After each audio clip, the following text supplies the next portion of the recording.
What Would I Do Without You? Chapter 2. The summer before I started ninth grade, my parents and I prepared for my brother Jason to leave to college.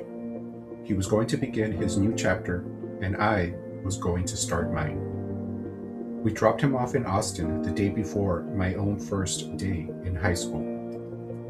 Later that evening, back at home after the long drive, I sat at my desk in my room putting my things for school together, just as Mom had ordered me to do. Have you gotten all your things organized? Are you excited about tomorrow, mijo? I heard my mom asking from behind. I was slightly frustrated, yet excited at the same time. I turned to look at her. I'm going to a totally different school with new kids to meet. I hope the other kids like me, I replied to her. Don't worry too much, son. Just remember to be yourself, Isaac, and treat others the way you want to be treated. She paused as she wiped her hands on her apron and smiled at me. Dinner is almost ready. Wash up and come eat. Okay, Mom. I'm almost done. Be there in a minute, I replied as I turned back to my desk. When I was done putting everything in order, I walked over to my grandfather's room. Dinner is ready, abuelo. Let's go eat. Okay, mijo. I'm ready, he said as he hoisted himself off his rocking chair. As we headed towards the kitchen, I could smell the food in the hallway. Dinner was my favorite part of the day because Mother was such a good cook. It was the time of the day that my family, including my grandfather, sat together to have conversations and enjoy each other's company. Since it was a special night of sorts, she made beef tacos, which were my brother's and my favorite meal. It's what she always made for us the night before the first day of school. I could already taste the tortillas filled with chopped lettuce, shredded cheese, and Mom's homemade salsa. She was trying to keep a tradition going even though there was an empty chair at the table. My brother. After dinner, I returned to my room and went over my new school schedule. The phone rang and my father yelled to me, Chris is on the phone. Okay, I'll be right there. The history between Chris, an estranged childhood friend, and I had me reeling over his phone call. What could he possibly want? Hello? I asked guardedly. Meet me in the front of the school tomorrow, he said. Seriously? I thought. Okay, I guess, I assented. If I felt nervous about tomorrow, I was certain he was beside himself.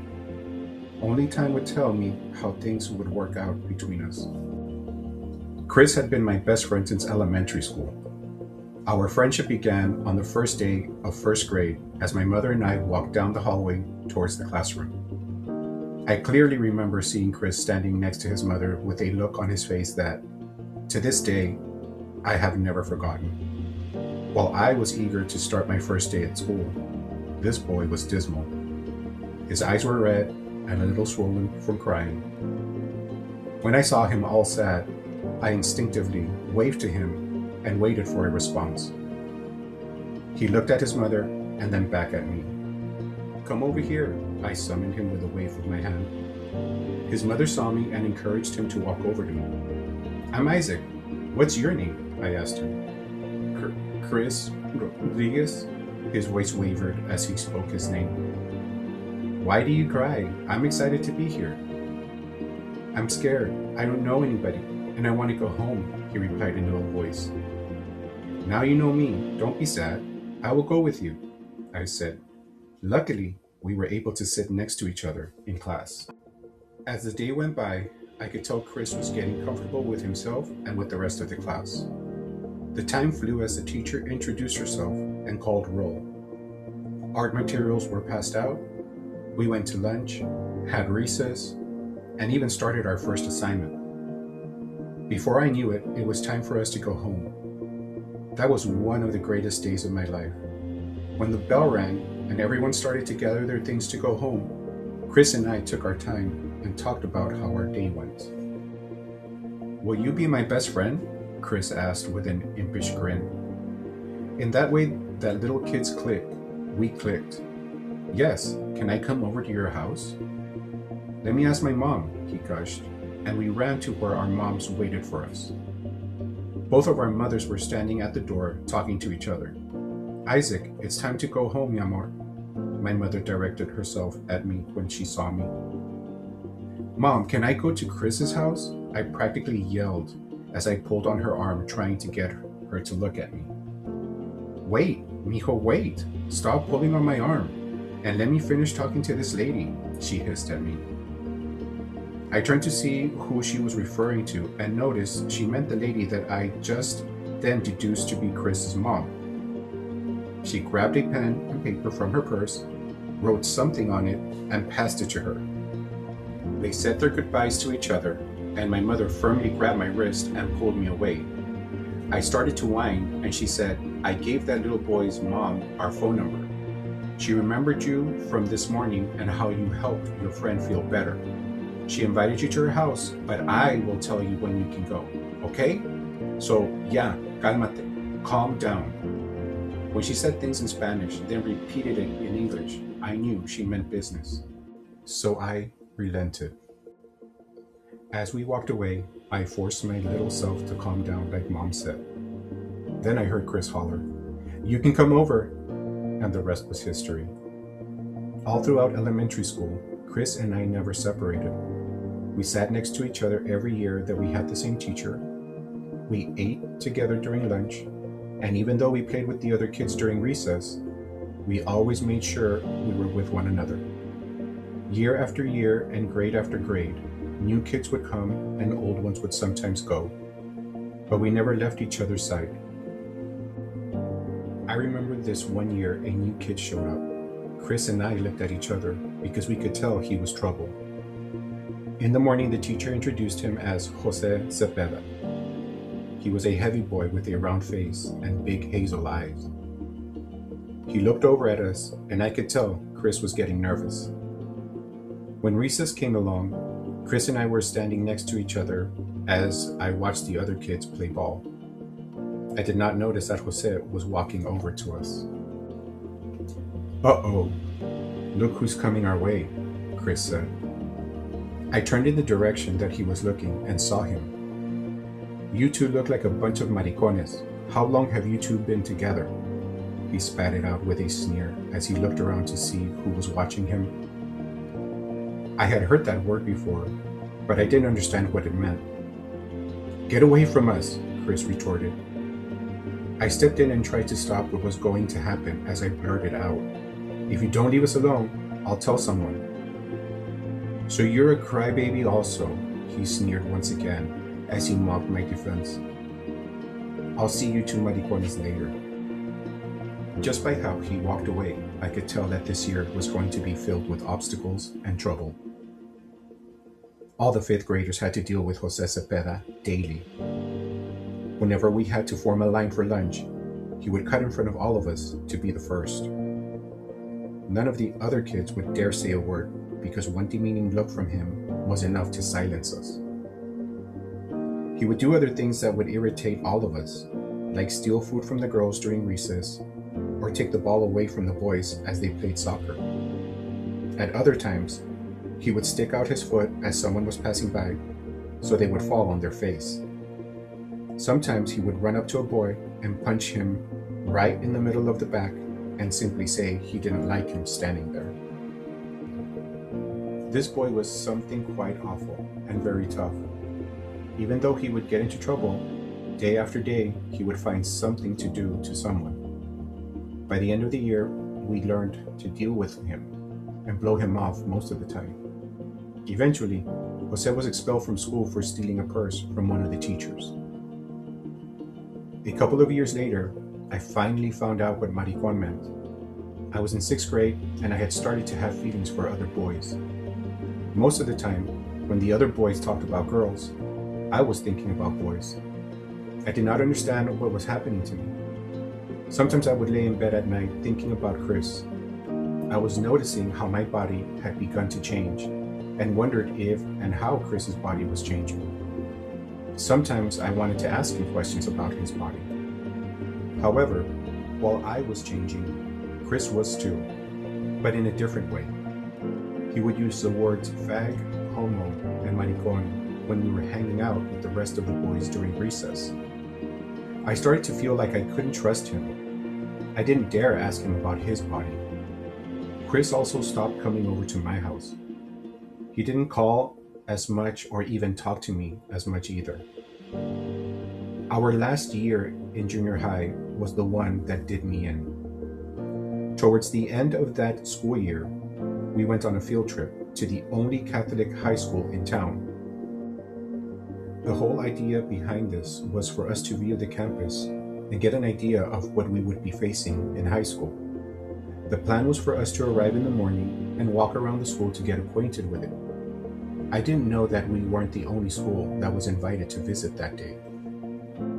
As we arrived at the high school, I could see what must have been about 6 or 7 buses from other middle schools. That day, we observed classes as lecture was happening and sat in empty chairs to listen in and prepare ourselves for the coming year. The senior class kids who were involved in student council took us from floor to floor and room to room. At lunchtime, we took a break and went over to the cafeteria. The school provided a lunch ticket for microwave pizza. I was waiting outside the building for Chris so we could get in line and sit together, but he had a different idea. When I walked into the cafeteria to look for Chris, he was already sitting with some of the other guys in our class eating. After I was given my food, I walked over to the table where Chris was and tried to take a seat next to him. "Man, where were you?" I asked as I moved to sit. "What are you, my girlfriend?" I stopped mid-squat as the rest of the boys began to laugh. I could feel myself getting upset as I stood to full height again. My blood rushed from the pit of my stomach up to my brain. One of the teachers noticed that something was amiss. She came over and directed me to an empty seat at the end of the table. I ended up sitting with kids from another school. I couldn't believe what was happening because Chris was supposed to be my best friend. Did he forget all the times that I was there for him? How I had helped him when he was so nervous on the first day of school, and when Jose gave him trouble. I remember the many occasions he did not understand homework, and I would stay on the phone for hours trying to explain the assignment to him. Or when he didn't do his homework, and I would let him copy mine. What the hell was his problem? What the hell was my problem?